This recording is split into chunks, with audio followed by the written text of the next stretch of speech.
In a provocative policy shift reported by Rolling Stone in their November 27, 2024, article by Asawin, Suebsaeng and Andrew Perez, President-elect Donald Trump's administration in waiting is debating military action against Mexican drug cartels.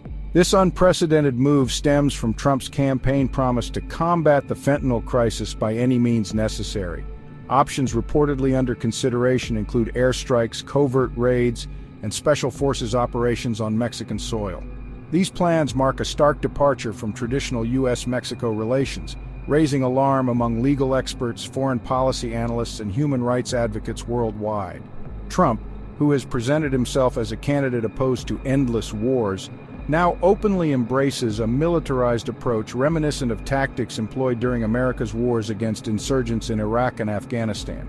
His incoming cabinet, including Secretary of State nominee Marco Rubio, Defense Secretary nominee Pete Hegseth, and National Security Advisor Rep. Mike Waltz, supports this hawkish stance. Rubio has floated the idea of cooperative military actions with Mexico, though such cooperation appears hypothetical at best given Mexico's strong opposition. The Mexican government has repeatedly rejected any U.S. intervention, framing it as an assault on sovereignty and a dangerous precedent. Trump's strategy parallels historical examples where states wield military power to address domestic crises abroad, often with disastrous consequences.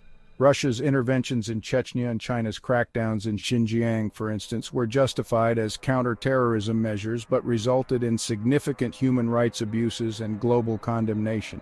The U.S. itself is no stranger to this dynamic. Its prolonged war on drugs in Latin America destabilized governments and worsened violence while failing to curb narcotics production or trafficking. Critics warn that a similar intervention in Mexico could backfire, escalating violence and entrenching cartels further.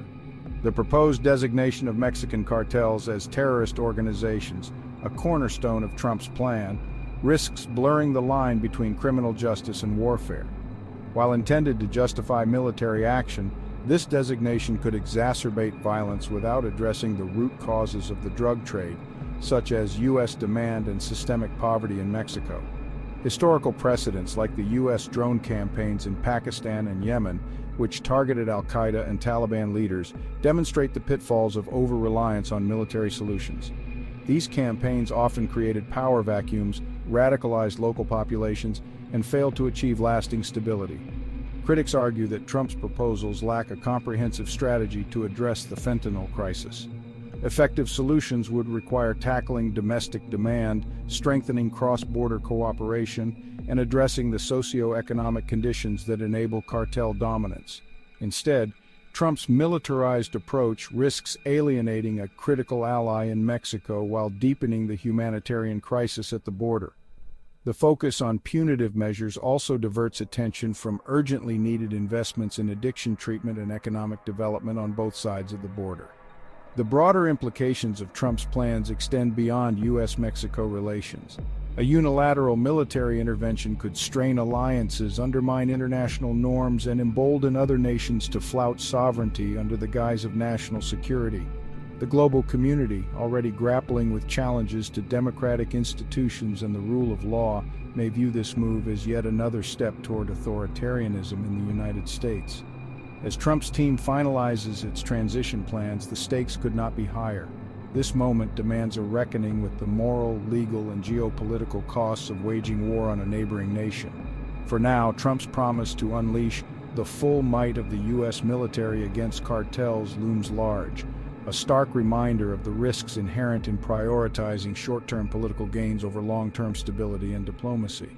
Whether this approach succeeds in combating the drug trade or becomes another chapter in a cycle of violence and futility will define the early days of his second presidency.